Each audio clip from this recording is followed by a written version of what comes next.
Can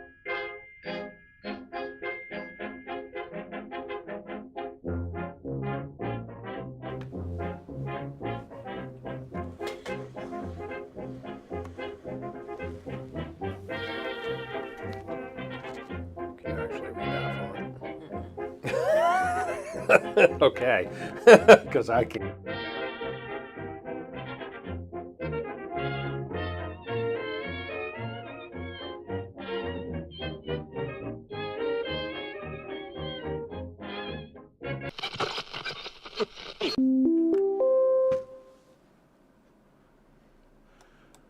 Good evening, everyone, and thank you for watching the Barre Beat podcast live, Main Street, Barre, Vermont, here in the 802 Scoop. With us tonight, we have the ever lovely Raylene Hi and there. and a special guest, our next Lieutenant Governor, John Rodgers. How you doing, I'm sir? doing great. Thanks for having me. Thank you. Hey, thank you Good for to have coming. you. Absolutely. Yeah. So, Did you go thaw out before you came over? Yeah, actually went over to Mulligan's with Gina and Dan and had a bite to eat. Wonderful place over there. I've frequented McGillicuddy's in a lot of different areas, but that was my first visit to Mulligan's. Love it. Nice. Yeah, the girls were sporting cowboy hats tonight, and I wasn't sure if they were riding a bull later or if What they were going to do? it was, maybe a Halloween thing. I'm not sure what was going on, but yeah, nice place to get a bite. well, let me tell you, Gina can get pretty wild, so Yeah. she can get. Well, I bugged out before wild time, Michael. Good evening, Don. Don Koch is with us. Yeah, so for folks that don't know, we were just down at City Hall Park. We had a huge sign wave. We had Gina Galfetti. We had Michael Deering, Topper McFawn, Don Koch, Michael Doyle, myself, and, of course, John Rodgers. John Rodgers. Yeah, what a wonderful turnout. What a crew tonight, huh? It Yeah. was great. And Yeah. a lot of folks beeping and waving, and nice event. Yeah. It's great. There's a lot of excitement in the air. I feel like, I mean, there's a lot of right. Obviously, there's a lot of sadness in the air because of the affordability issues in the state of Vermont. But I think that for the same amount of like frustration and sadness, I feel like there's a lot of excitement to get people like you into office. Good momentum. Yes, Yeah, I yeah. really do think so. So tell me, how's the campaign been going? The campaign's been going great, and our message is being, embraced across the state. There are three shocking things that I'm hearing from people around the state. And the first one is the number of folks who are like my age and a little older who are getting close to retirement who are telling me, as soon as I retire, I'm out of here because we can't afford to live here anymore. The second one is the number of people who tell me I don't go to Burlington anymore. And I know I have some friends who have businesses in Burlington. They say their businesses are way off, like 20%. When you go down there, there's open drug use, there's needles laying around, there's homeless people, there's retail theft, there's violence at night.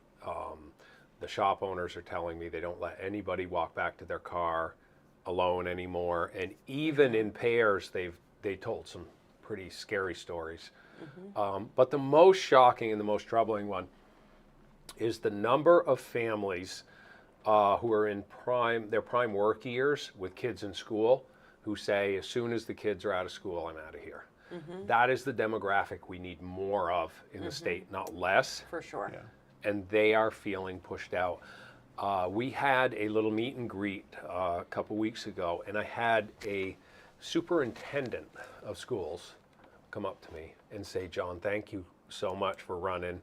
I really like your message. He said, and he benefits from the property tax, right? That's how his check is paid, his work. And he said to me, we love this community. My kids love the school. But my property taxes have doubled in 6 years. And he said, I don't think I'm going to be able to live here when my kids get out of school. Now that was shocking because a superintendent makes substantially more than the average pay in Vermont, and he is saying he's not going to be able to stay here. So that it's just really disturbing to hear how many people, some of them whose families have lived here for generations, who have just given up and don't feel like they can afford to live Yeah, they here. just can't do it anymore. Yep. Yeah. I hear the same thing. I think we both do. We hear that a lot, and that's what I see a lot in the comments of things in the chat, on the podcast page. A lot of comments, the same sort of thing. If you post, most things that you post around the clean heat or things that are happening right now, property taxes, etc., that's what people say. We're going to have to leave. We can't be here anymore. Yeah, and it's scary. And Sad. that's really the only reason I got back in. I didn't really want to get back into politics. I was thinking, I did my 16 years. You know, I've been in state government for a little over 20 years, from the first time I ran to the last time I ran. Served in town politics. And I really wanted to be able to spend more time with my family and on my farm and doing some of the things that I haven't. Well, then you got to save that. Yes, and then there it is right there.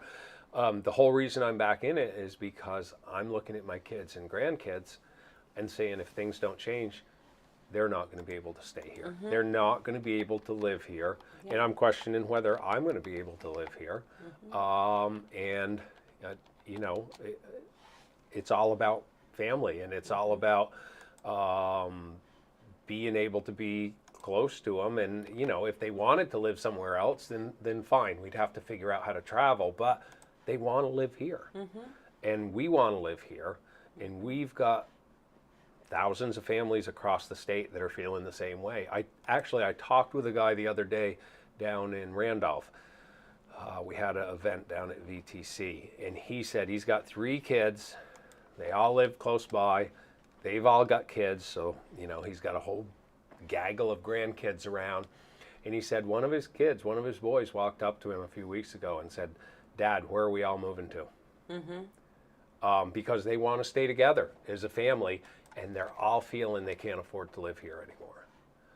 And what are Vermonters going to do when all the people who build your houses and fix your plumbing and do your excavating They're and all work gone. on your cars, and all of the working class people who keep this state running can't afford to live here and move to somewhere else? It's a serious problem. Yeah. Yep. That's I've said that many times. If you think Main Street looks empty now, we haven't seen anything if it keeps going this way. Yeah, and that's you know, people, when we talk about the property tax, people think about the effect on them personally, right? We all open our property tax bill and go, "Holy cow, how am I going to do this?" Right? But one of my friends runs Washington Electric, and he said their property taxes they have to pay on their poles and wires and all their infrastructure, right, went up massively. That gets added to our electricity bills. The local mechanic, his garage, his workshop just went up. He's going to have to add that to the cost of fixing your car. Inspection fees and The this, gross, that, and the and that's other. it. The grocery store, and it goes on and on and on. So these property taxes are going to multiply far beyond just the cost to us each individually in our own bill. Scary. Scary. So, you know, I do got a question for you because, I mean, granted, you know, you basically break the tie, but if there is a tie on this issue, I'm just curious where you would stand. One of the topics that I've heard a lot about has been changing the funding model for the school from property tax to income tax, which I'll be very honest, I didn't think about until I started hearing about it. And I would like to hear what your thoughts on that are. Yeah, I don't think there's any way to make it work on the income tax. Number one, we draw a huge amount of money from out-of-staters and second homeowners. And so if you do it on income tax, how are you going to tax them? Can you tax them differently than Vermonters? There's a whole fairness thing. The bottom line is we're spending too much money. The bottom line is we have done 38 studies, and the legislature just authorized the 39th study, and they've never done a thing with a single one of the studies. And if they would have started, this goes back 20 years, if they would have started 20 years ago making some adjustments, we wouldn't be in this predicament. The problem is they have neglected their duty. My opponent and the progressives had total control the last 2 years. They own it. Phil Booth literally stood up at the end of the year and said, we have proven we don't need the governor. We don't need the administration, because they overrode all of his vetoes, right? They own it. So in the last 2 years, ask everybody, do you feel better off than you did 2 years ago? I don't. Property taxes went up double digits. Your health insurance went up double digits. DMV fees went up 20%. New payroll tax, your electricity bills went up $100 million a year across the state, and that goes largely to the millionaire developers who fund all their campaigns. And then there's the clean heat standard. And now they're all trying to back away from it now because Vermonters are so angry. But the House passed a bill, and my opponent supported that bill, that would have had no check back. The Senate pushed them and made them put a check back in. So if the Senate wouldn't have done that, we'd have had a clean heat standard coming in with billions of dollars of new cost on Vermonters that we can't afford. You know, speaking about the clean heat standard, I agree with you. I think I've called it an abomination, which I was criticized for by one of my opponents, which I don't care. But question, because the comment that I'm hearing from a lot of the people on the other side is that it's all blown up and it's all not true.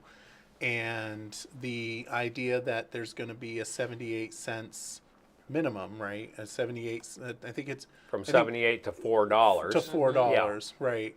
And this is all coming from, you know, reputable sources like, you know, WCAX and Matt Coda. Is it Matt Coda? You know, all of that information. You know, they're saying that it's not accurate, which when I look at, you know, the news articles, I can only go by what I'm hearing. So what's your response to the people that, because when somebody asks me, I just say WCAX said it. Yeah. You know, I mean, I don't know what to say. I mean, it's there. You can try to polish that turd all you want, but no matter what, it's going to still look like a turd. Exactly. As a farmer, I think a lot of people have looked into it, and every reputable group that has looked into it has said there's going to be a large cost, and that's where they came up with the 70 cents to $4 and somewhere in between.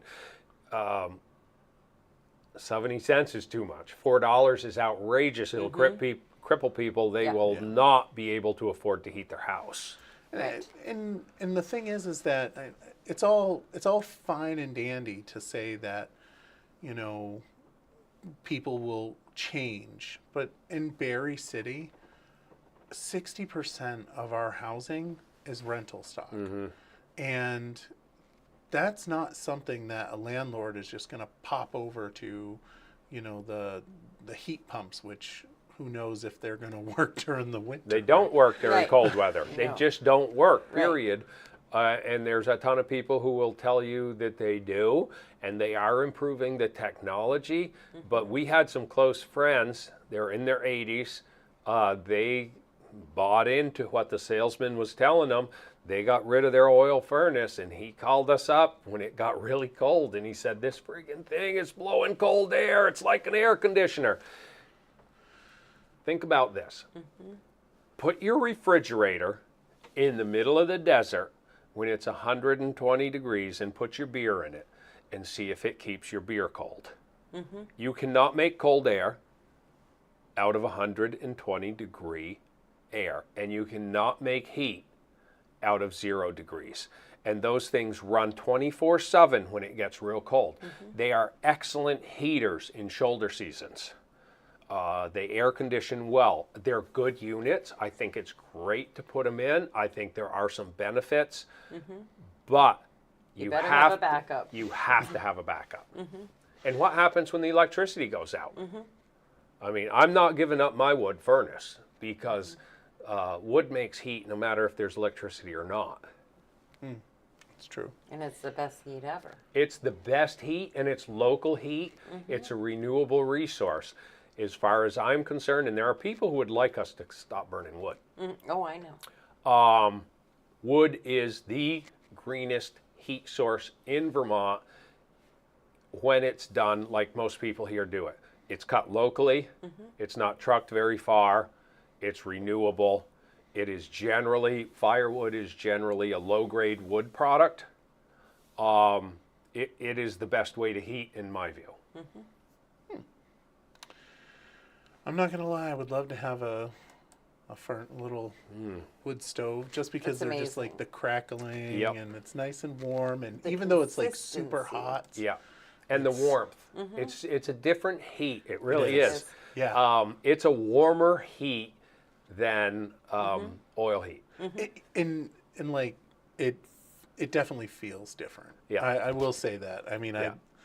I can go into a house that's wood, wood heating, and it's really hot, and it doesn't bother me as much as going into someone's house that's just really And hot. it's a really good feeling.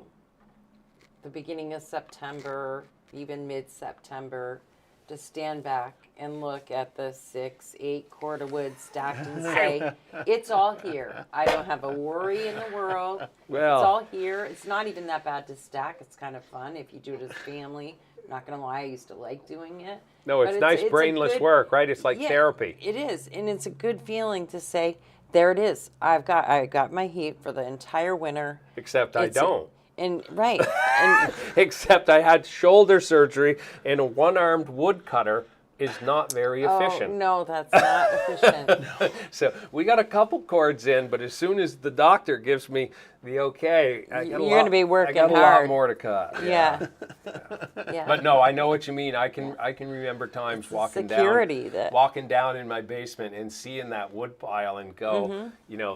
I mean, this is like money. This is like gold stacked here because this is the heat Yeah. that's going to get us through the winter. It's a security. It You're is. not saying in Yeah. the month of July, in the month of January, saying, oh shit, I need to fill the tank, but how am I going to do it? And like a lot of us, we did it ourselves. So there's some, there's some pride and satisfaction in that as well. That I can go out on my own land, cut my own trees, and with my labor, heat my home. Not for me. Not for you. Definitely not something I'd want to do. Good gracious. I will say you started to talk about Burlington, and both Raylene and I have watched a YouTube video about this guy who used to live in Burlington, went up there, and he just saw. Well, he went live for he- several hours in a day. Oh, he was live? Yeah. I didn't realize he was Yeah. live. Well, when we watched it, no, he wasn't anymore, but he went live. He was live for several hours that day and met with all kinds of different people and toured the city and said, this is what my Burlington is now, because it was his home for a lot of years, and he was shocked. It's scary.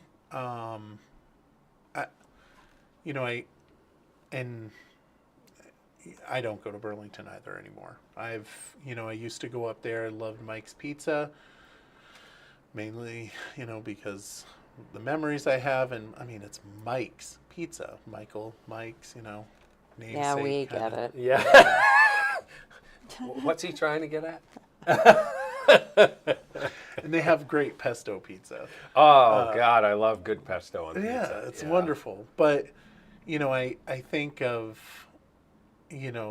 going up there, and I don't, I'll be honest with you, and I'm not generally afraid of things, but like that creeps me out going up there, seeing that video. Um, yeah, I mean, and you talked about it. This is a product of poor legislation and poor policies. And I mean, Raylene and I have talked multiple times about, how that whole city is run and the police and everything else. Right, the assets that want to defund police. Right. Yes. That's the way I exactly. put it. Exactly.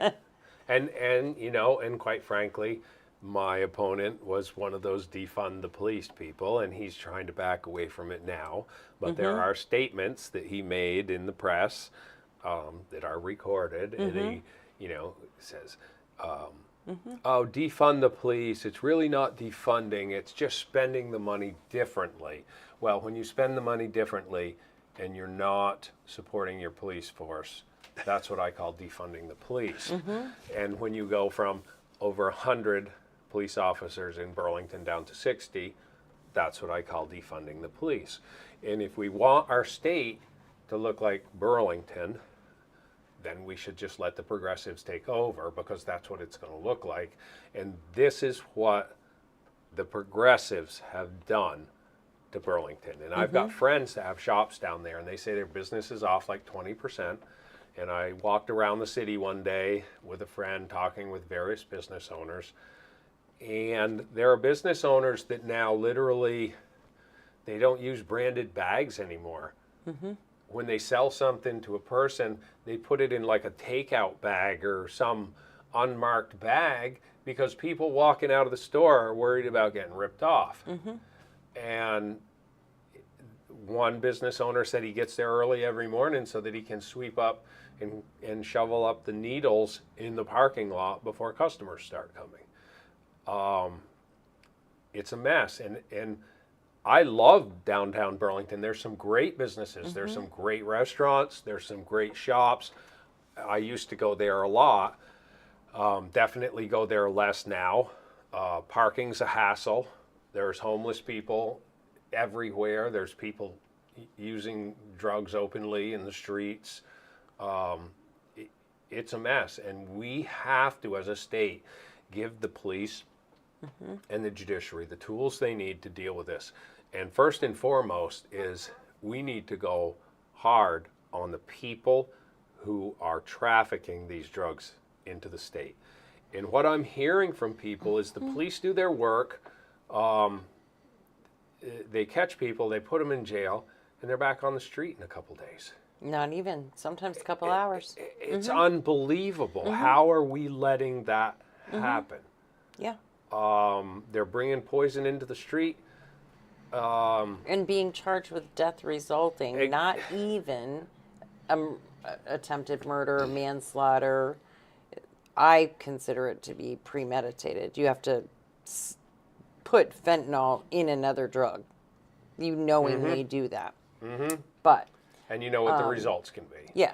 And it's just a sale with death resulting. Yep. And the maximum penalty for that is 2 years. Yeah. It's crazy town. And people don't serve that time. They get good time. They get to, so if you get a 2-year sentence, you only serve a year in prison if you actually go to prison. It's disgusting. Yeah, and so we have to make sure that the law enforcement has the tools they need to arrest these people, to put them in jail, to do more investigations, to crack down on more of it, because that's the other thing.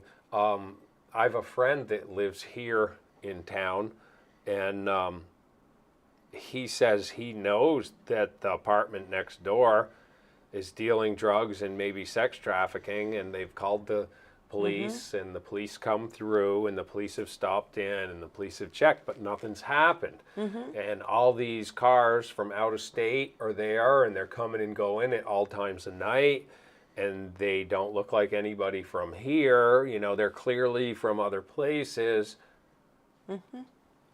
And so I don't understand, has the legislature made it so hard for the police to actually enforce laws that they're not doing it, or what? I don't Well, know both. what the We reason don't have. is. We don't have. The laws on the books are not what we need. They're that needs to change, and it's the accountability factor. That everybody has to just love each other and be nice to each other and not offend each other and Yeah, you can't hug it out with yeah. drug dealers. No, you really you can't. exactly. It's- You can't do that. Yeah, unless it's. I mean, you can, but you got to squeeze real hard. Right around the neck. No, but that's it. I mean, we need to start making examples of these people that are bringing drugs into the community. Yeah. Because the addiction problems just keep getting worse and worse, and the only way to get rid of it is shut down the people that are bringing it in.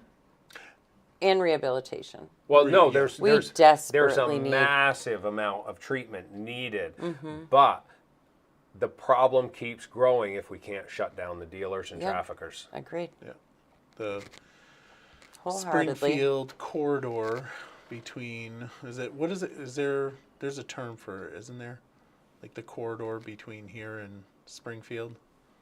I can't remember. Somebody Yeah, and I was talking with someone a while ago who said that down in the Boston area, it's like Vermont is known as an easy place to deal drugs because, number one, they know that there's no police enforcement out in, like between 2 and 6 in the morning or something, and that the penalties aren't harsh and people get turned out after getting caught, and so it's like we've got this reputation now, which is also harming us because it's seen as an easy place to go make money selling illegal drugs. And it is. And there needs to be a huge deep dive into people that live in funded housing. Exactly. Allowing these people to come and live with them. Because that's where my friend that I was telling you about, that's what's happening. Yeah, it's a huge problem where people that live in funded housing are allowing this to happen. And Well, they're then either- it's a whole nother host. You're talking about trafficking of women and children, Exactly.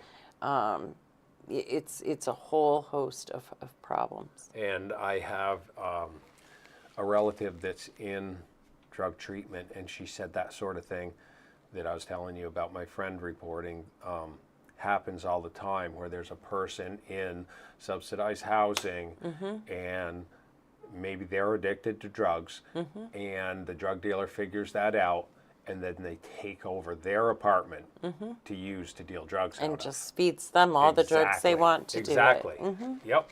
Yeah, it's And it's happening right here under our nose. it happens every day. It happens every single day here. Yep. It's a mess. And in communities all around the state. Did you go to the forum for Washington County Mental Health? No, you weren't. Nope, I did you were not. away. And the one thing I said to all of them, because I spoke to all of them, is that it is my opinion that if you fight and win this war, you can win many others. And I really strongly believe that, because we wouldn't be dealing with as much homelessness. We Right. wouldn't be dealing with as much crime. I mean, you fighting that fight and is going to win a lot of battles. It absolutely is. Absolutely. And look at all the people who could be working if they didn't have addiction issues. Working, paying for apartments, becoming Paying taxes, productive being- members yeah, of absolutely, society. Yep. All of it. And we're going to get that with long-term treatment. That's the only way we can get that, because the 14 to 21 days is not working. No, it's a massive investment in time, because we all know that relapses happen, and you've got to have support of a community. Do you think it's worth the investment? Absolutely. Every person is worth the investment, especially if they're invested in it. I mean, there's some people that you're not going to save because they don't want to be saved. But there's a lot of people that, with the proper support, will come out of it. And I've become close through the election with Greg and Don Tatro. And, Amazing people. Just amazing what they've done at Jenna's Promise, and they've been great supporters for me. I really can't thank them enough for all the help and introducing me around the community and getting other people in the community to support me. But what they have done, and now they're trying to duplicate In it. Newport. They've just bought another place up in Yeah. Newport, and so My son's that. going there. Oh, really? I'm Cool. so Yep, excited. Yep, because I met some of the ladies that have been through the program, Mm-hmm. and it was just wonderful. And I told a couple of the ladies running the store, I said, I just barely met you ladies. I don't know you from Adam, but I'm just so proud of what you've done, because, they went from the very bottom to being productive citizens. They're running the store. That program gives them the job skills. It was really Yeah. just touching. Very Right, and now to see they're it. members. They pay in. They're Exactly, but members. it takes a community, and that's what Jenna's Promise does. Jenna's Promise brings a community to support them, and they are part of that community. They're part of that family. And unfortunately, there's a lot of people in today's world that don't have that. They don't feel like they're part of a community, or maybe they have family issues, and so when they go down that path, it takes a lot of support to come out of it. And so there's some people that just don't have that support. They don't have the guardian angel looking over them. It's true. Yeah. We sit here and we talk about these issues, and we're all in agreement, right? But yet, it's like there's a group of people that just don't see it. How do you crack that? How do you get through to, the person that's like, no. I mean, they see the problem, right? And they're experiencing the problem, but how can we get through to them? The addict or the community? The community. Okay. Because the problem, I mean, if we had people that were working, I think that if we had good people in office that were working to actually address these issues, it would fix our community. We would have I'm just curious how, as you're out there talking to people, how are you communicating, we've got a problem and you need to listen? Well, we have a lot of problems. True. But none of them matter if we can't afford to live here. So that's what I Yeah. focus on first, right? The cost of living. And let's not forget, financial issues are the major driver in divorces, in people losing their homes and becoming homeless. And that's what I'm worried about. So during the last couple of years, under the supermajority, homelessness has just shot up dramatically. And I talked with one guy who does foreclosures for banks. And he said he's doing more foreclosures than ever, which means more people, I don't know where they're going, but they're not in their homes anymore.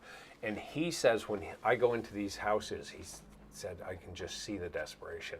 He said there's liquor bottles everywhere and kids' broken toys, and the place is a mess, and you can just see the desperation.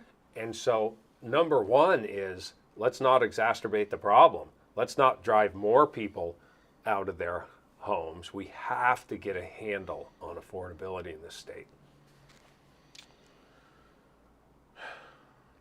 Yeah.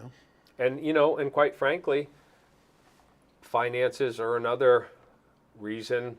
The incidence of depression, mental illness, stress, anxiety, all of those have skyrocketed.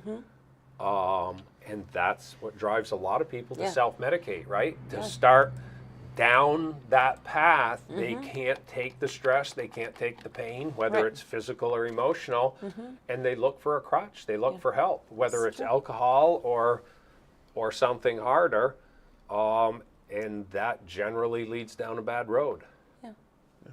Domestic violence is all up. that's I've done a tied to show it. with that. Yep. I've done, a couple of shows lately, and we've talked about all of that, where domestic violence, mental health, drug use, homelessness, it's all just it's like the numbers are going up and up and up. And it's all intertwined. Right, and the new overdose. So the current administration would love for everyone to believe that the overdose, the numbers are way down. Overdose death numbers are down. Overdose numbers are not down. Right. Now we have Narcan. Exactly. And let's see the Narcan statistics, right? How many doses of Narcan have been used? Yes, they're saving more lives, less people are dying, but you're right. Overdoses are up, drug use is up, drug addiction is up. It's through the roof. Yeah. And when you say administration, not the Scott No, administration. like the super yeah, majority. Yeah, that because I just wanted to clarify that. Yeah, that's just the super majority. That, and same sort of thing though, is because we don't want to hurt anybody's feelings and talk about this kind of stuff. You know, let's put DARE back in school and start educating when they're really young and we need to go backwards before we can go forward. That's my opinion. You know how I feel about that part. I do. I say it all the time. We had to take a few steps back, which I thought we were going to do during COVID. I thought that we did. I thought that people kind of like, it was a reality check of we need the mom and pop and we need, we need the farmers. We need, we need each other. For a minute. Yeah. Yeah. And I had hope, but yeah. No, I got smashed you know all what? the hell. The other thing is, it's inevitable. There'll be another one. And here's the funny thing. We were having a debate in the Senate one time, and pandemic is one of the things that I mentioned of the many things that could upset so-called civilization, right? And they all looked at me like I had a third eye, and a few years later we have a pandemic. And it appears, there's all these emerging viruses and diseases, and they say that as the ice melts, they're finding bacteria and viruses that have been dormant for thousands or hundreds of thousands of years.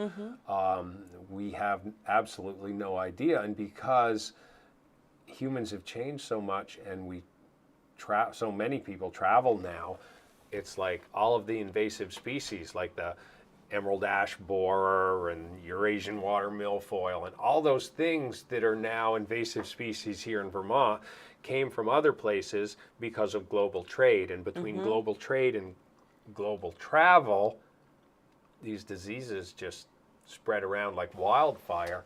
And so I think that we better stay prepared. We weren't really prepared for the first one. And turns out that, it was scary in the beginning, but it wasn't a really strong pandemic. I mean, COVID didn't turn out to be something that is really strong like some of the older plagues have been, and you never know when something really bad could come back. Yeah, so, hey Gina Galfetti's watching, and she asks a question here. How do you feel about, because we were just talking about drug overdoses, how do you feel about overdose prevention sites? We know that Phil Scott did veto that one, and the legislature overrid it, and I think it was overridden by the strength of one vote. Yeah, by the slimmest margin. So I mean, at this point, I don't support them because I think the money can be spent better ways. There are some jurisdictions where they actually have had some success with them, but there's other jurisdictions where they were a complete failure. The bottom line is Vermont has limited resources, and we need to focus those resources where they are providing the most bang for the buck. And for me, it's putting more money into organizations like Jenna's Promise and the other people who are doing the real long-term treatment, long-term addiction treatment. Yeah. And so that's the bottom line is we're just limited resources. I think at this point it's a silly way to spend that money. And there's definitely a lot I of money agree. that's out there that we could redirect for certain. I agree. And I want to tell you why, and just because I have to, because you get going on these subjects, and this one is hard for Well, me. in defense, I mean, this issue is extremely important to our community, especially in Barre City. Yeah, I mean, it's sketchy. I mean, it's scary. Oh, I've heard that. And it's not. I've lived here for 40 years. I remember walking the tracks as a kid and not feeling as uncomfortable as I've felt in the last year. During in the park tonight, one of the kids that was down there found a needle on the ground Oh, at City Hall God. Park tonight. That creeps me out so bad. Yeah, Oh. it's it is frightening. But so, safe injection sites, and then Narcan, two very different things. Narcan saves lives. Safe injection is do your drugs here. That's not a life saver. You're putting money into continuing the cycle, as far as I'm concerned. You're just being an enabler. And so do you want to enable? Do you want them to come to the safe site at 9:00, but at 11:15 find some on the street and they get it for free, so they take it and now they have all of this on their system and they overdose and die? I mean, it just is that something that anybody really wants on their back? I don't want it on mine. And I got to that determination when I used to help my son all the time. Mom, I need money for gas, or I'm in trouble. I owe this person money. I need money for this. I need money for that. And I would always give in, right? Always give in and give it to him because I'm going to save him that way. Right. But I wasn't saving him. And I found that out from the therapist who said to me one night, could you live with yourself if your 20 bucks, if you had to live your Right. whole life thinking your 20 bucks killed your kid? Right, about that last dose. Right. And that's how we all have to look at it, Yeah. as far as I'm concerned, when it comes to safe injection. And that's not, we're just enabling that to continue. If you want something safe, get them help, get them supports, get them, Yeah, well, in some jurisdictions, I have looked into a fair amount of this, and in some jurisdictions, they say that they do have a higher rate of getting people into treatment, which is a good thing. But like I said, Oregon tried it; theirs failed miserably. And so, with that being a test, I would say, maybe at some point we talk about it, because one of the things it does is, like in Burlington, there's people shooting up in the street. And I'd rather they had a place to go, but it's going to cost $1 million to set it up, and then you've got to pay for people to staff it and monitor it. And it's like, is it the best use of the funds? And at this point, I don't think it is. I think there's a lot of better ways to spend that money. And the bottom line is, we have got to cut the line that's bringing those drugs into our community. 100%. Well, it's been a heavy conversation. It's a heavy subject for sure. Yeah, I wanna transition into something a little more lighter. Specifically, Phil Scott and his endorsement of you. Ah. Well, I got a pretty good announcement on that subject for you that has not gone far and wide. So you're going to be some of the first. Are people we to breaking? hear it. Is You're- Barry breaking the news? You're breaking some stuff here. Oh. So I am now the only candidate for lieutenant governor supported by the last 3 governors of Vermont. Really? Nice. Governor Scott, Governor Shumlin, and Governor Really? Douglas. Wow, Nice. that's Huge. That's Huge. really Absolutely amazing. huge. Absolutely. awesome. Wow, and that just goes to show the bipartisan part of it, right? Exactly. Shumlin is, a Democrat. Yep. And him and I, we always got along. We disagreed strongly on some issues, but he has come out and said that I'm the one that he trusts to do the right thing for Vermonters. Wow, That's awesome. that is Congratulations. Which is pretty huge. awesome. And, That's you know, awesome. Governor Douglas served in many statewide positions, and in a lot of those races, he was the Democratic and Republican nominee when he was Secretary of State. And so I couldn't be more proud to have, like, I don't know what it is, like close to 30 years of governors Yeah. Wow. supporting me. It's like Scott's into, this will be 10 for him, and I think Shumlin did 8, and you know, Has so it been that long? it's Oh been my a goodness. long time. It has been a 20, long Yeah, it time. has. 20, let's say 20 something. Wow. Yeah. That has. Oh man, I'm getting old. 20 something. So Yeah, and pretty proud of that. Yeah, You Shumlin's should be. That's helped awesome. Barre City out quite a bit. I mean, that was Tom and Governor Shumlin worked together to get City Place. Yep. Put up, which he's definitely done some good for our city. Yep. But that's really awesome. Congratulations. Yeah, thank you. I mean, I'm not gonna lie. I mean, it's great that you get the endorsement for Shumlin. Let's be honest, though. It's Phil Scott, right? Everybody. No, loves Phil absolutely, Scott. and, Yeah. and even And even Governor Douglas, who was extremely popular, Yep. never hit the numbers that Phil Yeah. Scott has hit. Phil Scott is amazing, and I want to because I found the video that's of him and you, and I'm gonna share that with you guys because everybody that's watching, just because I think it's so amazing. I'm running for governor to make Vermont more affordable, but I can't do it alone. And I'm John Rodgers, running for lieutenant governor. I served 16 years as a Democrat in the legislature, but my old party in Montpelier is now out of touch with the needs of working Vermonters. That's why I'm running, to bring a voice for all parties. If you want to make Vermont more affordable, I need you to vote for John and more common sense candidates for the legislature. Let's build a stronger, more affordable Vermont together. Paid for by Phil Scott for Vermont and John Rodgers for Lieutenant So Governor. that's pretty awesome. That's a pretty nice endorsement, I'll say. Absolutely. Congratulations. Yeah, Yeah. thank you.